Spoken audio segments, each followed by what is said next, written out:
And we're back with our panel. Joining us today, Wall Street Journal columnist Kim Strassel. Ben Domenech is publisher of The Federalist.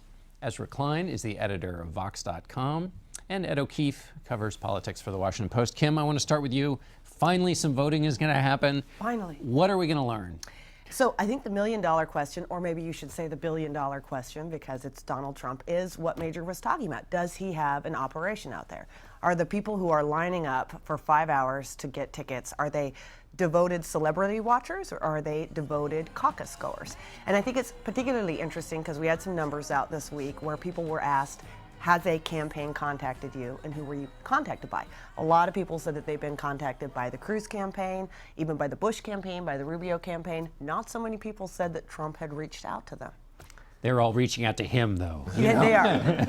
Ezra, what do you make of it? What are you looking for out of Iowa? I'm actually watching Rubio. So I think that we know that it's going to be Trump or Cruz running through what people are now calling the conservative lane.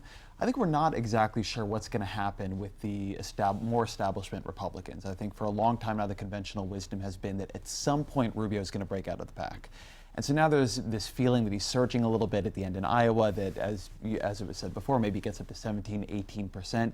If you get a very strong third in Iowa and go into New Hampshire, then you could begin to see the establishment coalesce around him, a big infusion of money into his campaign, a lot of work on behalf of Republicans who are afraid of Cruz or Trump around him. If not, then you're going to have the same dynamic you've had for some time now, where you've got Rubio, Christie, Bush, and Kasich, and potentially a couple of others all fighting for the same lane in the primary, and no real ability for the establishment to unite. But Rubio's problem there is that Donald Trump actually has the most support among moderate and mainstream Republicans. The support isn't actually coming from the conservative wing of the party. It's coming more from the mainstream, which is a real challenge for him. I feel like the lesson that we're going to learn over the course of the next couple of weeks, not just from Iowa, is Donald Trump's historical analog more something like Pat Buchanan, who won 4 out of the first 6 contests in 1996? Or is this a situation that's a little bit more like the 19th century and the Bourbon Democrats, who backed the gold standard and free trade and would be writing with Kim at the Wall Street Journal today, and then saw William Jennings Bryan come along and take over their party with a speech, which is something that should, I think, make the establishment and those in the mainstream and the elites of the party very afraid. Because William Jennings Bryan had a terrible presidential success record. Exactly. Go ahead, Kim. Well, I mean, the other thing, though, here, too, is you talk to any of the candidates out there, the other candidates other than Donald Trump, they are eager for a one-on-one match with Donald Trump. Yeah, they sure are, because they keep splitting the vote. Right. They really do think he's beatable. I mean, and I think this goes to Ben's point, is that he seems to have a ceiling on his support. He is getting moderate Republicans, but there's a limit to the number he gets. Ed, you've been spending a lot of time with the non-Trump and Cruz candidates in New Hampshire. It's lonely and quiet. Yeah. Well, talk about that a little bit, because they need to find their moment, or it may pass them. That's why none of them will be, with the exception of Rubio, will be in Iowa tomorrow night. Kasich has been in New Hampshire all weekend. Chris Christie and Jeb Bush get to New Hampshire tomorrow. Those 3 guys certainly see New Hampshire really as their last stand. Bush, to some extent, has operations in the other states and probably has the money to keep going. But the other 2, certainly, if they cannot finish well in New Hampshire, they go home. They're done. And so I think, back to Ezra's point, if Rubio has a very good night in Iowa on Monday, I think the clamoring for consolidation, for getting out, for telling that Jeb Bush super PAC stop hitting Rubio and focus more on consolidating behind 1 or 2 of these guys will really step up. I mean, we've seen a lot of that in the last few weeks. There's been calls for the Jeb Bush PAC to back off.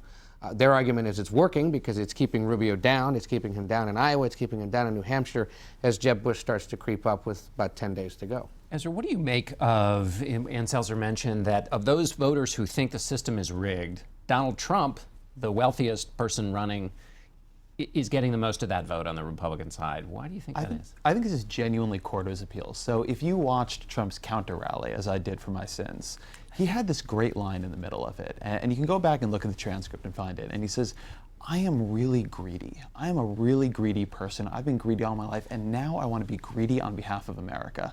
And there's something perfect in its encapsulation of his appeal, because if you think what's going on is the economy's become unfair, if you're struggling, if you're economically struggling, and you think what's been happening is rich guys like Trump are kind of screwing you over and have been for some time now.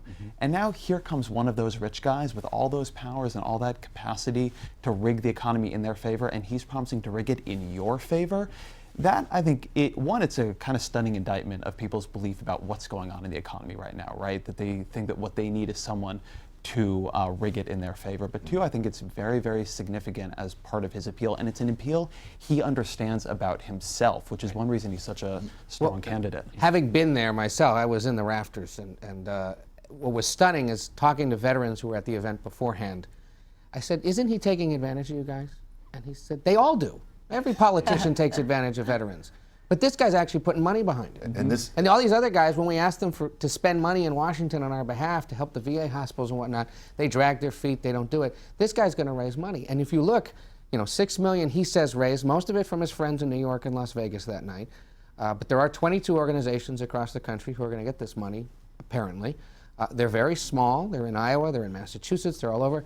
I mean, he can say to them, I took advantage of my power, doled out the money, and helped you. And this is core to his appeal in the sense that he's a traitor to his class, which really is something that we've seen in politics before and is enormously powerful. It's a good bumper sticker. It's Donald Trump. Exactly. And that makes him very effective. It makes him very powerful. But it's also a sign of a situation where the Republican Party has failed to address the fact that they are out of step with a significant portion of the voting electorate when it comes to the issues of immigration, when it comes to the issues of foreign policy, and when it comes to these issues, to these core sort of the economy is rigged in a way that does not benefit us. Now a man comes along who promises to rig it in your favor, and it's a message that's connecting with those voters. Kim, what's your feeling about Ted Cruz?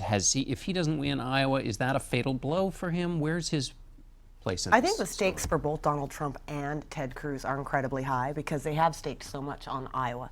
And Ted Cruz in particular, his entire message has been geared toward saying, I am the most conservative person in the race, and he's tailored it very specifically to the grassroots activists there and to the Tea Parties and to the evangelicals. So if you can't win Iowa, where do you win?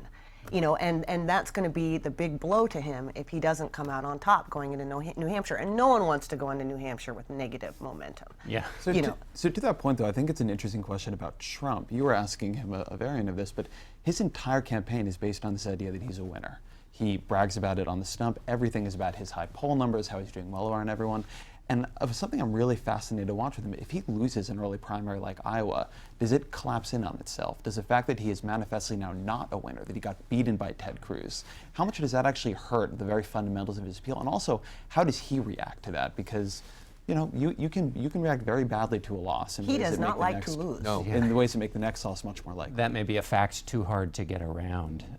Ben, quickly on the fight over immigration between Cruz and Rubio during the debate and afterwards. Does that illuminate anything about the immigration in the Republican Party, or is it just two guys fighting? I think it's just two guys fighting, and I'm not sure that really either of them got hurt that much or benefited that much from their responses to those questions in the debate. I think the problem that has really dogged Marco Rubio throughout this race is that the last thing that Republican voters know about him is that he supported the Gang of Eight bill. And I think that that's something that's fundamental and sort of easy to explain in a way that Cruz's flip-flop on this sort of amendment issue is not as easy to explain. The question is whether that's so big of a drag that Rubio can't get momentum coming out of Iowa in southern states and in sort of future contests. And that's something that I think we're going to find out over the next couple of years. Just very quick, it is a long-term problem to have the two Cuban-American Republican senators continue to fight about immigration.